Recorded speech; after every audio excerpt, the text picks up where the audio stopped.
For more on BP's latest efforts to stop that oil leak and perhaps the origin of this spill and blowout to begin with, Kevin Book is with us. He's a managing director at Clearview Energy Partners. Kevin, let's start with what we heard from Mike Williams on 60 Minutes last night. On the one hand, he says there was a dispute between BP and Transocean over whether or not to cement in that third plug in the shaft as early as they did.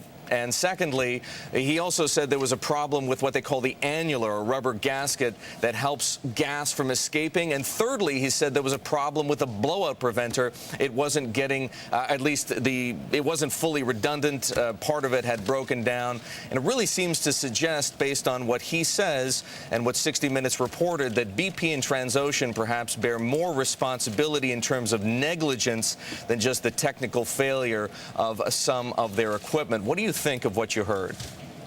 Good morning, Eric. Thanks for having me. I think it's a little bit premature to make any conclusions based on any one party's stories, because unfortunately we have entered into the period where even with the first modest successes towards containment, we're now getting to the liability and finger-pointing game. But the questions are ones that deserve to be asked, and unfortunately, it seems like whatever did happen, if it can be linked to negligence, it's got big implications for the companies involved. The $75 million cap in liability only holds if there is no negligence.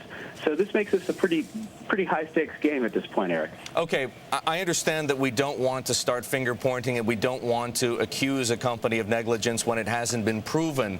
But if, in fact, Transocean, for example, did maneuver a joystick, as they called it, during a test run, and that damaged the annular, and if, in fact, they knew that the blowout preventer wasn't working properly, yet continued with the drilling process, does that constitute negligence? Would it be likely to constitute negligence?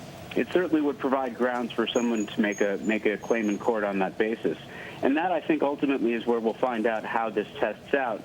Where we were last week was kind of interesting. In the testimony provided by the parties when they went before the Senate Energy and Senate Environment Committees, there was an awkward silence when asked, is this process that you were asked to do different from the traditional process?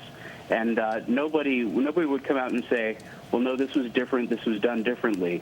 It seemed as though at that time there was a lot more hesitancy, in spite of what the president may have suggested, about true finger-pointing. And I think we have entered into sort of the higher stakes round of the blame game. Well, as you point out, Kevin, the stakes grow because if, in fact, negligence is identified, the cap on damages goes well above that $75 million limit. That is Kevin Book, Managing Director at Clearview Energy Partners, joining us on the phone this morning with the latest on what we've heard about the BP spill.